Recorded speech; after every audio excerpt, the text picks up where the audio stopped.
제가 읽어드릴게요. 해외에 갔다 왔을 때 겪게 되는 시차라는 게 참 무섭네요. 독일 연합 집회를 마치고 한국에 돌아왔는데 밤에 잠을 제대로 자지 못하고 있습니다. 덕분에 밤을 꼬박 샌 후 새벽 예배를 가기도 하고 1시간이나 2시간 겨우 잠을 자고 새벽 예배를 가기도 했습니다. 오늘도 잠을 푹 자야 되는데 그래야지 막 힘을 내서 설교를 할 텐데 잠이 안 와요.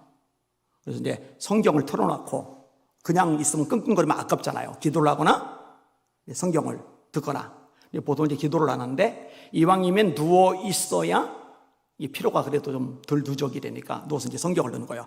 듣다 보면은 잠들겠지 했는데 웬걸 열심히 성경 듣는데 시계 봤더니 새벽 4시가 이미 넘어갔어요. 근데 오늘은 새벽 예배가 없잖아요. 그죠? 근데 새벽 예배 있는 날은 이게 꼬박 자고서 꼬박 새고서 새벽 기도하는 거죠. 목요일에는 1시간 겨우 자고 새벽 예배를 가는데 아내가 가지 말고 자라고 합니다. 운전할 때 위험할까 봐 그런 거예요. 저는 기어이 차를 몰고 교회로 와서 새벽 예배를 드렸습니다. 다른 데와 동일하게 30분 미리 가서 기도를 하는데 머리가 빙글빙글 돌았습니다.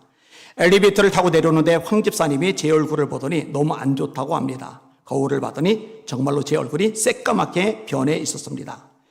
힘든 몸을 기어이 깨워 새벽 예배에 나간 이유가 있습니다. 독일에서 금요일에 돌아왔고 주일 설교 중에 새벽 예배 이야기를 했습니다.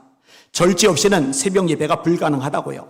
밤에 늦게까지 스마트폰을 들여다보는 것을 절제하지 않으면 새벽 기도하기 어렵고 이른 시간에 좀 더 자라고 잡아당기는 침대 유혹을 절제하지 않고는 새벽 기도를 할 수 없다고요.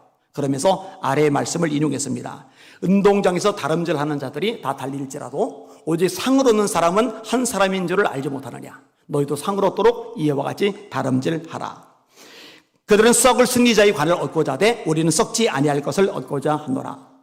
또한 교사들, 셀 리더들, 기관의 임직원들에게 도전했습니다. 내가 예배에 목숨을 걸지 않으면서 맡겨진 아이들, 셀원들, 기관원들에게 예배에 목숨을 걸라고 하면 그 말엔 권위가 없고 공허한 메아리가 된다고요.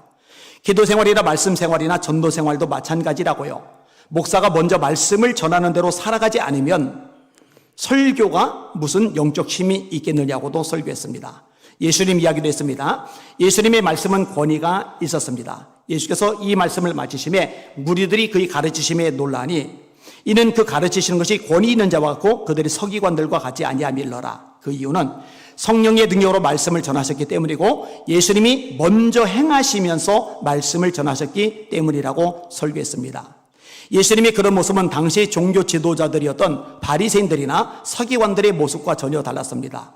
종교 지도자들은 그럴듯하게 가르치지만 정작 자신들은 행하지 않았기 때문입니다.